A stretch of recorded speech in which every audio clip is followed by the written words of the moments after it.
अस्सलाम वालेकुम। मेरे चैनल को सब्सक्राइब करें, लाइक करें, मेरी वीडियो को फॉलो करें। बाज़ लोग खामोशियाँ पढ़ लेते हैं और बाज़ अल्फाज भी समझ नहीं पाते। एहसास तल्लुकात की बुनियाद है और एहसास हमेशा वही शख्स करता है जो खुद गर्ज नहीं होता। दूसरों के लिए अच्छा सोचोगे तो अल्लाह ताला तुम्हारे लिए रास्ते बना देगा और मुश्किलें आसान कर देगा।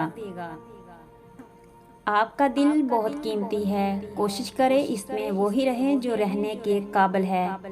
बेशक जिसके लिए अल्लाह की ज़ात काफ़ी हो, उसको किसी और सहारे की ज़रूरत नहीं होती। जो हो रहा है उसे होने दो। तुम्हारे रब ने तुम्हारी सोच से बेहतर तुम्हारे लिए सोच रखा है। अगर अल्लाह देर कर रहा है देने में तो उसे तुम्हारा मांगना पसंद आ गया है। दुआएं रद्द नहीं होती, बस बेहतरीन वक्त पे कबूल होती हैं। जो शख्स अल्लाह पर यकीन भरोसा तवक्कुल रखता है, अल्लाह पाक उसे कभी नाउमीद नहीं करता है। अल्लाह पाक उसके लिए ऐसे रास्ते बनाता है जिसका वो गुमान भी नहीं कर सकता। इंशाअल्लाह बहुत जल्द आपकी सब दुआएं कबूल होंगी जिनकी तरफ से आप मायूस हो चुके हैं।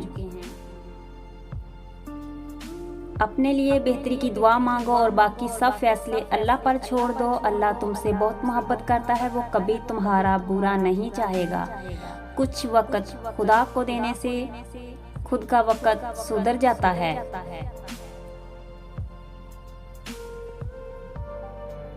अपना राब्ता अपने अल्लाह के साथ मजबूत रखो। ये वो रिश्ता है जो मुश्किल में कभी तन्हा नहीं छोड़ता। आजमाइश उनके लिए होती है जिन्हें अल्लाह चाहता है, और सब्र वो करते हैं जिन्हें अल्लाह से मोहब्बत हो। मुझे अपने रब से बातें करना अच्छा लगता है क्योंकि मुझे वो बड़े गौर से सुनता है। गम न करो, बेहतरीन फैसले करने में मेरा अल्लाह सबसे बेहतरीन है।